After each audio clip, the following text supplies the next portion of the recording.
Fahami,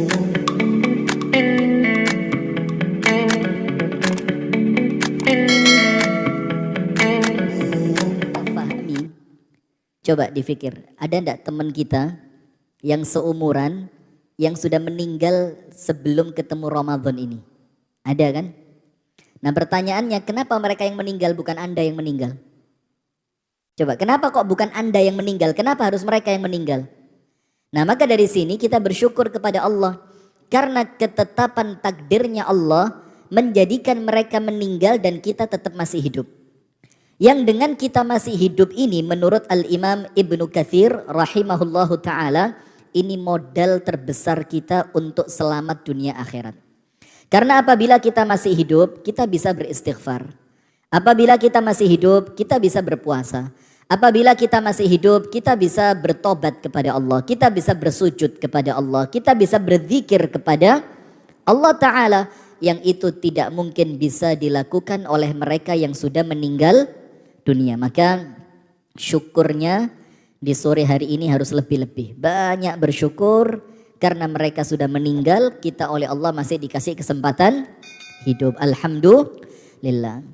Kemudian berikutnya salawat beriring salam semoga terlimpahkan dan tercurahkan kepada seluruh di antara kepada uswah kita, nabi besar Muhammad sallallahu alaihi wasallam beserta seluruh keluarganya, beserta seluruh istrinya, beserta seluruh sahabatnya dan seluruh di antara umat dan pengikutnya yang setia menjalankan sunnah, menjalankan tuntunan dan menjalankan ajarannya ila yaumil qiyamah. Hadirin sekalian, saya mau menyampaikan 3 materi. Mudah-mudahan waktunya cukup dan mudah-mudahan Dr. Gamal telatnya sampai maghrib. Saya mau menyampaikan 3 materi dan insya Allah kita singkat-singkat saja ya. Yang pertama, 3 hal untuk menjaga semangat ibadah Ramadan.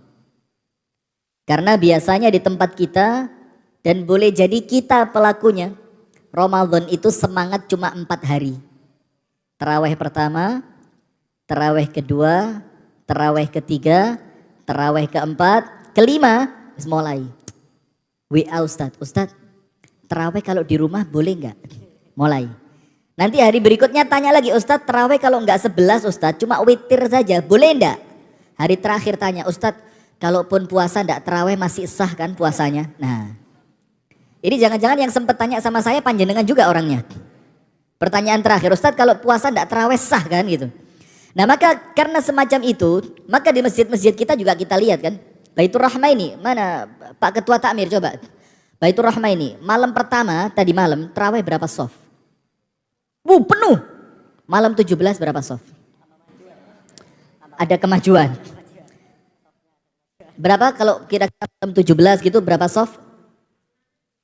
Lah yang tahun lalu, oh ini pinter Pak dosen ini Masya Allah. Tahun lalu 17 sisa berapa? 85% yang hilang ya, tersisa 15%. Masya Allah. Nah ini kan fenomena bukan cuma di Baitur Rahmah, di semua tempat. Ngaji, malam pertama ngaji Al-Quran 1 juz. Malam kedua mungkin masih kuat 1 juz. Hari ketiga, keempat mulai semangatnya menurun. Maka yang pertama kita mau sampaikan ada 3 cara agar semangat Ramadan kita ini tidak putus di tengah jalan. Ini penting enggak kira-kira? Penting enggak? Nah yang ngomong penting ini biasanya sing semangatnya gampang hancur ini. Nomor 1, bagaimana caranya? Banyak berdoa kepada Allah, minta kepada Allah agar semangat ini oleh Allah terus dijaga. Sekarang begini hadirin, di awal Ramadan kita begitu semangat, begitu antusias. Yang memberikan semangat itu untuk kita siapa sih? Allah. Maka ketika kita tahu semangat itu pemberian dari Allah, maka kenapa kok enggak minta kepada Allah agar semangatnya oleh Allah terus dijaga?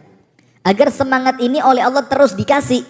Dikasihnya bukan cuma di awal Ramadan tapi sampai tengah bahkan akhir Ramadan. Karena apa?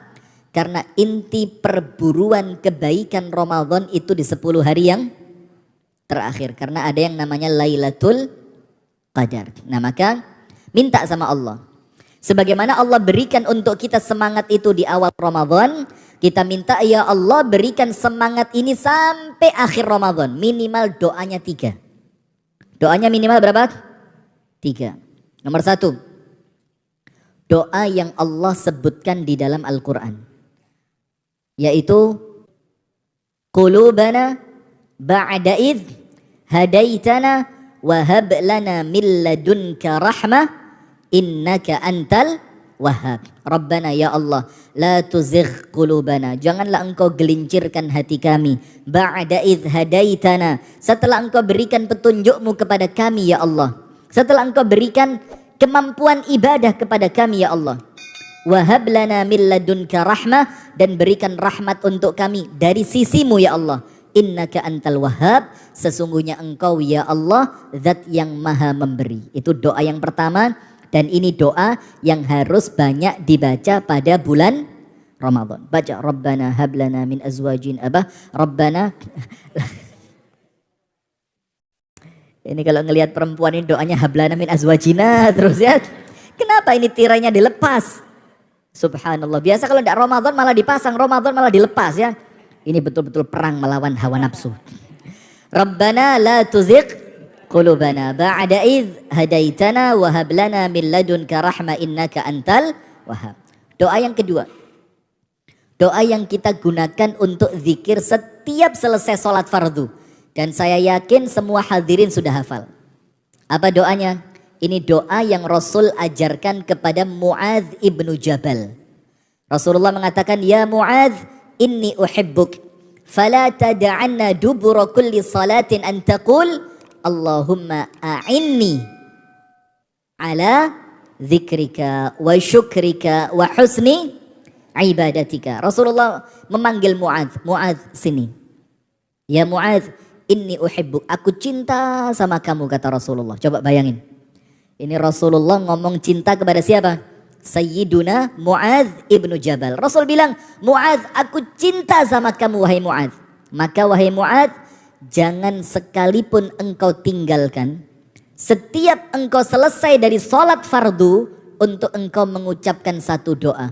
Allahumma a'inni ala dzikrika wa syukrika wa husni ibadatik. Sudah biasa dibaca kan? Nah sekarang selain dibaca, dimasukkan ke dalam hati bahwa doa ini penting untuk menjaga keistiqomahan. Apa artinya? Allahumma ya Allah, a'inni, tolonglah aku. Berarti kita tahu, kita bisa ibadah, kita bisa zikir, kita bisa syukur, itu pertolongan dari siapa? Dari Allah, bukan karena kita kuat. Banyak orang yang lebih kuat tidak bisa puasa. Banyak orang yang lebih alim tidak bisa baca Al-Quran. Banyak orang yang lebih panjang waktu mondoknya tapi tidak bisa ikut i'tikaf. Kan begitu. Nah maka kita bilang, Allahumma a'inni, ya Allah tolonglah hambamu ini ya Allah. Kita minta pertolongan kepada Allah. Iyyaka na'budu wa iyyaka nasta'in. Minta tolongnya sama Allah. Ala zikrika, tolonglah kami untuk terus zikir kepadamu ya Allah. Wa syukrika, dan terus tolonglah hamba untuk supaya hamba pandai bersyukur kepadamu ya Allah. Wa husni ibadatika, dan hamba ini terus mampu beribadah dengan baik kepadamu. Nah maka itu doa juga terus dibaca. Ustadz, itu kan doa dibaca setiap selesai sholat. Boleh enggak dibaca di selain waktu itu? Boleh. Karena doa ini adalah doa yang umum, boleh dibaca kapanpun dan di manapun. Doa yang ketiga, dan ibu-ibu semua insya Allah sudah hafal, yaitu doanya Rasul yang paling sering beliau baca ketika beliau di rumah. Apa itu? Allahumma ya muqallibal, kan? Allahumma ya muqallibal qulub, wahai Allah zat yang maha membolak-balikkan hati. Apa contohnya membolak-balikkan hati itu? Di awal Ramadan, ngepol, semangat. Tarawih itu, imam witir, kita mikir kok wis witir. Gak kurang lagi, gitu loh. Kan begitu, di awal Ramadan begitu luar biasa semangatnya. Tapi menjelang pertengahan, semangatnya mulai apa? Hilang. Maka saya sarankan ibu-ibu, saya sampaikan di beberapa majelis taklim sebelum ini. Kalau mau beliin baju baru buat anaknya sekarang aja. Jangan nunggu 10 hari terakhir, eman-eman. Bahkan kalau bisa kemarin sebelum Ramadan. Kalau mau renovasi rumah, ngecat segala macem, daripada nanti eker-ekeran sama tukang di 10 hari terakhir, mendingan sekarang ngecat itu loh. Telung dino mek sakmene. Iki ngecat gawe kuas apa ilate cecek iki. Sampai orang itu eker-ekeran sama tukang jahit coba. Ibu-ibu kalau mau lebaran bikin baju di tukang jahit. Apa? Sarimbitan. Itu sampai subhanallah menjelang Idul Fitri itu ribut sama tukang jahit. Orang lain ribut cari Lailatul Qadar, Anda ribut sama tukang jahit. Kok eman sekali. Nah maka doa. Allahumma ya muqallibal qulub, zat yang maha membolak-balikkan hati, tsabbit qalbi ala dinik, tetapkan hatiku di atas agamamu. Nah ini 3 doa. Maka supaya semangat terjaga sampai detik terakhir Ramadan, maka yang pertama banyak berdoa dan meminta kepada Allah. Poin kedua, ini yang sesuai dengan materinya. Apa Ren? Jangan sekedar puasa. Jangan sekedar puasa. Jangan sekedar puasa. Poin yang kedua, ikhtiarkan. Setiap kita puasa, puasanya itu puasa seluruh anggota badan. Karena maaf, puasa ini bukan cuma menahan makan dan minum atau hubungan suami istri. Tapi puasa ini adalah sarana untuk menahan hawa nafsu. Ngempet lisan, jangan sampai kemudian lisan ini dipakai untuk sesuatu yang Allah murkai. Ngempet mata. Bahkan saya sudah ngomong sama Al-Akh Abu Shanum. Saya bilang saya di bulan Ramadan HP yang ini mau saya matiin sering-sering. Saya mau pakai satu HP baru. Itu khusus nomornya saya kasih buat istri saya. Karena kalau pakai HP yang ini, itu Bu Zahra WA-nya enggak berhenti. Ustadz ya apa ini sido pora, ini nanti malah ngerusak puasa. Ini Bu Zahra kok istiqomah banget ganggu saya ya. Kan begitu. Bahkan kalau kita buka Facebook, itu di Facebook sekarang, itu yang diiklankan itu joget TikTok. Nah maka daripada puasa kita rusak, mendingan kita korbankan yang satu. Kita ambil satu HP baru, cari yang murah-murah aja, yang harga sekitar 7,5 juta gitu aja yang. Kenapa? Mosok mahal. Memalukan sekali Pak Muhammad. Cari HP yang murah-murah aja, yang penting Android, yang 600 ribu, 700 ribu, yang penting kita bisa komunikasi dengan siapa? Istri, cukup sudah. Informasi tentang anak, tentang selesai. Kenapa? Karena kita mau Ramadan ini bukan cuma nahan lapar, nahan syahwat, tapi nahan lisan, nahan mata, nahan hati, nahan perbuatan. Nah maka begini, caranya begini. Ketika kita sahur ya, itu telinga diajak ngomong, mata diajak ngomong, lisan diajak ngomong, semuanya, hati semuanya diajak ngomong. Bilang apa? Telinga saya puasa, jangan ganggu saya ya. Mata juga gitu, mata saya puasa. Tolong jangan ganggu saya. Ayo ya kita yang kita ini harus saling kooperatif gitu.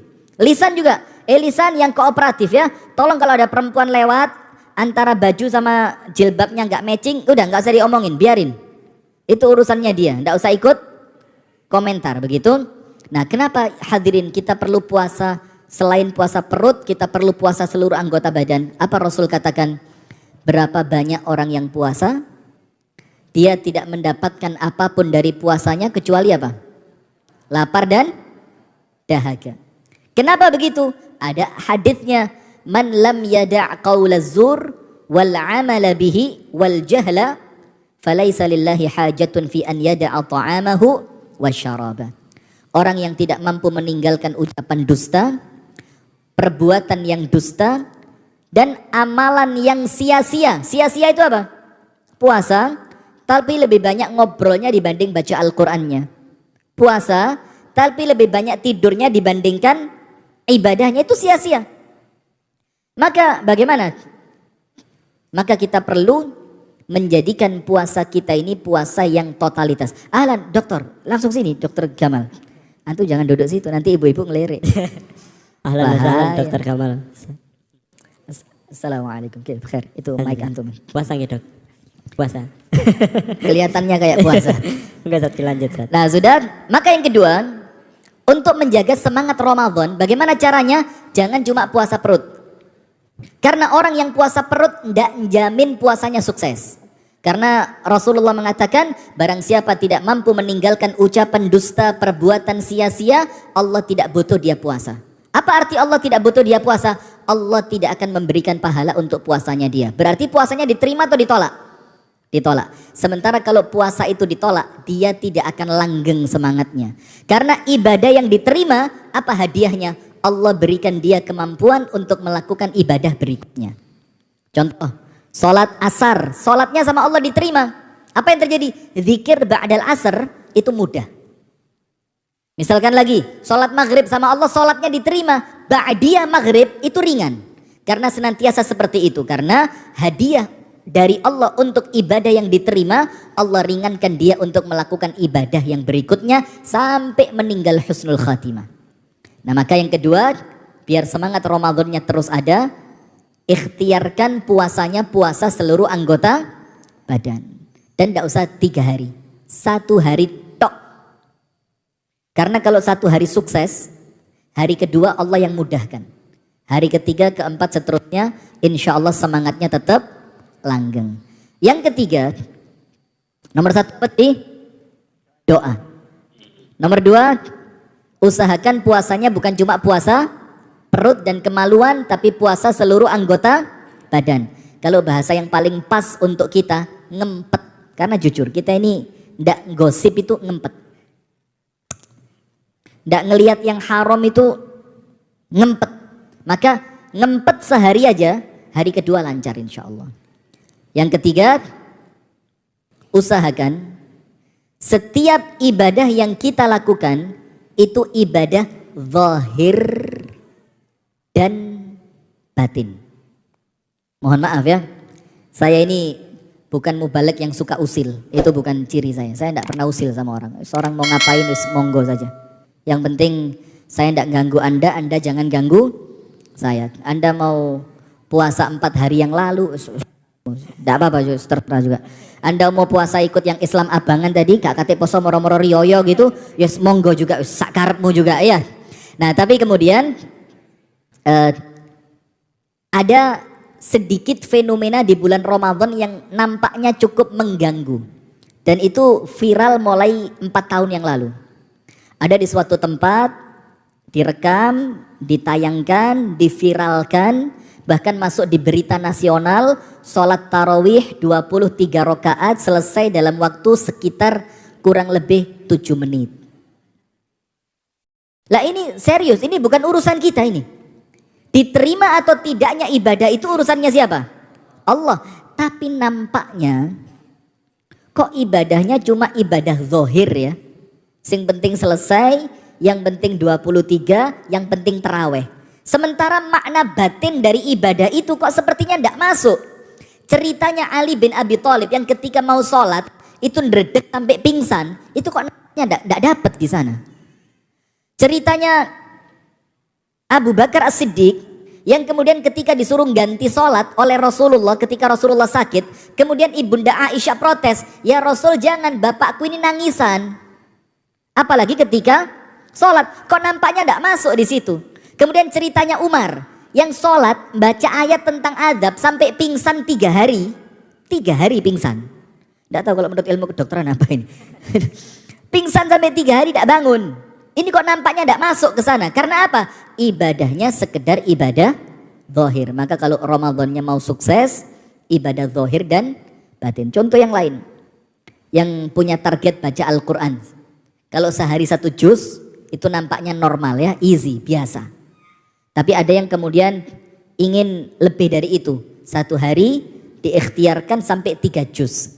Sehingga 1 kali Ramadan dia bisa khatam 3 kali. Ya kan? 3 kali kalau 1 hari 3 juz, maka 1 kali Ramadan dia khatam 3 kali. Maka ketika baca Quran, itu kan mulai ba'da sholat subuh, dia kebut bacaan Quran. Kemudian apa? Nanti halamannya mulai dihitungin, ngitungnya repot lagi. Ini Nanti dokter Gamal gak mau salaman sama saya. Sudah ngitungnya begini. Wis pitu kurang telu. Karena 1 juz berapa? 10 lembar. Jadi seakan-akan orang ini baca itu mek uber-uberan jumlah lembaran saja. Tapi bacaannya tidak dimasukkan ke dalam hati. Dan Allah tidak suka ibadah yang begitu. Mendingan Anda sedikit, tapi yang dibaca itu masuk betul-betul ke dalam hati.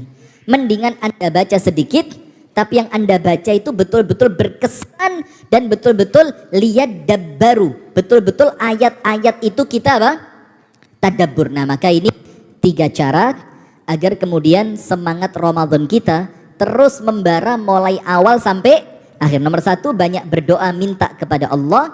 Nomor 2, ikhtiarkan setiap puasanya itu seluruh anggota badan.